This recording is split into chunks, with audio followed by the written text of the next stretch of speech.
Baru-baru ini, perhatian dunia internasional kembali tertuju ke wilayah timur Indonesia, tepatnya Papua. Namun kali ini, sorotan tersebut bukan tentang keindahan alamnya yang memukau, bukan tentang budaya lokal yang kaya, ataupun potensi sumber daya alamnya yang luar biasa, melainkan tentang sebuah manuver geopolitik yang mengejutkan banyak pihak dan mengguncang kepentingan negara-negara besar.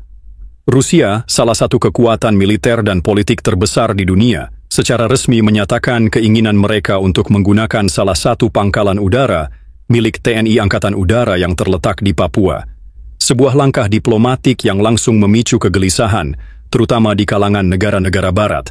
Amerika Serikat bereaksi keras. Mereka menyatakan ketidaksenangan mereka secara terang-terangan dan menyebut bahwa kerjasama semacam ini bisa berdampak serius terhadap stabilitas kawasan Pasifik. Australia, tetangga terdekat kita di selatan, bahkan lebih lantang lagi.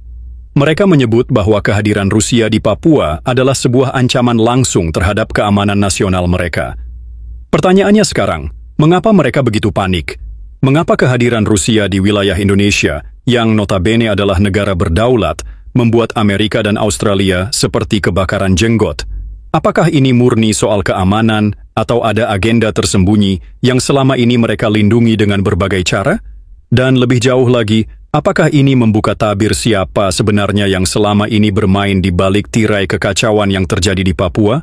Permintaan Rusia untuk menggunakan pangkalan udara milik TNI AU di Papua tentu bukan tanpa alasan. Ini bukan langkah impulsif, melainkan strategi yang diperhitungkan dengan matang. Secara geografis, Papua berada di lokasi yang sangat strategis di kawasan Pasifik Selatan, sebuah titik krusial yang menjadi jalur penghubung antara Asia Tenggara dan Oseania. Disinilah nilai penting Papua dalam peta geopolitik global semakin terasa. Namun, ini bukan semata-mata tentang letak geografis. Ini juga menyangkut soal pengaruh, soal dominasi kekuatan besar di wilayah yang selama puluhan tahun terakhir telah menjadi halaman belakang bagi negara-negara barat, khususnya Amerika Serikat dan Australia. Disinilah Rusia melihat peluang. Sebagai negara yang selama ini cukup aktif membangun aliansi di berbagai kawasan, Rusia melihat potensi kerja sama pertahanan dan keamanan dengan Indonesia sebagai langkah strategis untuk menyeimbangkan kekuatan di Indo-Pasifik. Bagi Rusia, kehadiran di Papua tidak hanya akan memperkuat posisi mereka dalam menghadapi tekanan dari NATO dan sekutunya, tetapi juga menjadi simbol bahwa dunia multipolar, dunia dengan banyak pusat kekuatan, mulai terbentuk secara nyata. Dan bagi Indonesia, ini bisa menjadi kesempatan untuk memperkuat posisi tawar di panggung internasional, sekaligus menunjukkan bahwa begitu kabar mengenai permintaan Rusia untuk menggunakan pangkalan udara TNI AU di Papua mencuat ke publik. Reaksi dari negara-negara barat langsung muncul, cepat, keras, dan penuh tekanan diplomatik. Amerika Serikat adalah yang pertama angkat suara. Pemerintah Washington menyampaikan protes keras kepada Jakarta, bahkan melalui jalur diplomatik tertutup mereka secara intensif melakukan pendekatan agar Indonesia menolak permintaan tersebut. Mereka menyebut langkah ini berbahaya dan menyatakan bahwa kehadiran militer Rusia di Papua bisa mengganggu keseimbangan keamanan di kawasan Indo-Pasifik. Lebih jauh lagi, mereka menyebut bahwa hal ini bisa mengundang ketegangan baru, bahkan meningkatkan risiko konflik terbuka di wilayah yang selama ini mereka anggap sebagai zona damai. Namun tak berhenti di sana. Australia, yang secara geografis adalah negara tetangga paling dekat dengan Papua, menyampaikan penolakan yang jauh lebih lantang. Para pejabat tinggi di Canberra menyebut bahwa kehadiran militer Rusia di wilayah tersebut adalah ancaman langsung terhadap keamanan nasional Australia.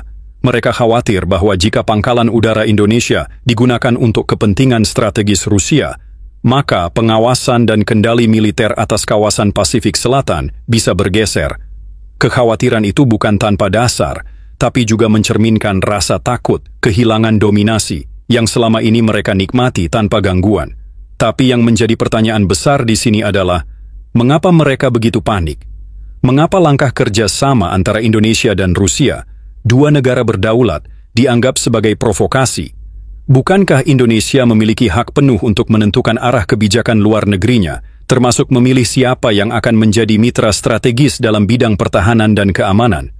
Kenapa justru ketika Indonesia mulai membangun hubungan yang berimbang, tidak hanya bergantung pada satu blok kekuatan, tekanan dan ancaman mulai datang bertubi-tubi? Jawabannya cukup jelas. Mereka merasa terancam, bukan hanya secara militer, tetapi juga secara geopolitik. Mereka khawatir dominasi mereka di kawasan akan digoyang. Mereka takut bahwa Indonesia, negara terbesar dan terkuat di Asia Tenggara, mulai bersikap lebih mandiri, lebih percaya diri, dan tidak lagi mudah diarahkan oleh kepentingan luar. Dan inilah yang sebenarnya menjadi masalah utama bagi Amerika dan sekutunya. Bukan karena Rusia, tapi karena Indonesia mulai membuka mata dan bermain di level global dengan kepala tegak. Papua bukan hanya sekadar wilayah yang kaya akan budaya dan sumber daya alam. Ia adalah salah satu harta karun terbesar yang dimiliki Indonesia. Di perut buminya terkandung emas, tembaga, perak, dan berbagai mineral bernilai tinggi lainnya. Salah satu tambang emas dan tembaga terbesar di dunia, yaitu tambang Grasberg, terletak di Papua, dan selama puluhan tahun dikelola oleh Freeport-McMoRan, sebuah perusahaan tambang raksasa asal Amerika Serikat. Tidak berlebihan jika kita mengatakan bahwa Papua telah menjadi lumbung kekayaan yang sangat menguntungkan bagi pihak asing, khususnya Amerika. Selama bertahun-tahun, Freeport bukan hanya sekadar entitas bisnis. Ia adalah simbol kehadiran dan cengkeraman ekonomi Amerika di wilayah timur Indonesia. Dan dari sana, kepentingan ekonomi berubah menjadi kepentingan politik dan bahkan militer. Mengapa? Karena siapa yang menguasai sumber daya, dialah yang memiliki kekuatan tawar. Dan siapa yang menguasai Papua dengan seluruh kekayaan mineralnya, berarti menguasai sumber daya strategis yang sangat krusial di masa kini dan masa depan. Namun, persoalan Papua tidak hanya berhenti pada emas dan tembaga. Di balik kekayaan alamnya, Papua juga memiliki nilai geopolitik yang sangat tinggi. Letaknya yang berada di antara Samudera Pasifik dan Indonesia bagian barat menjadikannya titik penting dalam pengawasan jalur pelayaran internasional. Kawasan ini juga merupakan bagian dari sabuk pertahanan alami terhadap kemungkinan ancaman militer dari utara maupun selatan. Tak heran jika negara-negara besar, seperti Amerika Serikat dan Australia, begitu berkepentingan untuk menjaga pengaruhnya di wilayah ini. Mereka ingin memastikan bahwa Papua tetap berada dalam orbit kekuasaan dan pengaruh mereka. Dan disinilah kepentingan geopolitik itu terungkap. Amerika dan sekutunya tidak sekadar ingin menambang emas.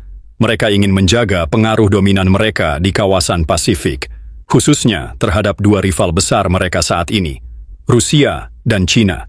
Kehadiran Rusia di Papua, sekalipun hanya dalam bentuk kerja sama militer, akan menjadi simbol berbahaya bagi dominasi Barat. Itu berarti kontrol mutlak mereka selama ini tidak lagi aman. Maka mereka akan melakukan segala cara untuk mempertahankan hegemoninya, menekan diplomasi Indonesia, menciptakan narasi ketakutan, bahkan jika perlu mengganggu stabilitas di dalam negeri kita sendiri. Inilah sebab mengapa Papua selalu menjadi wilayah panas, bukan karena rakyatnya yang tidak cinta damai, tetapi karena begitu banyak kepentingan asing yang bermain.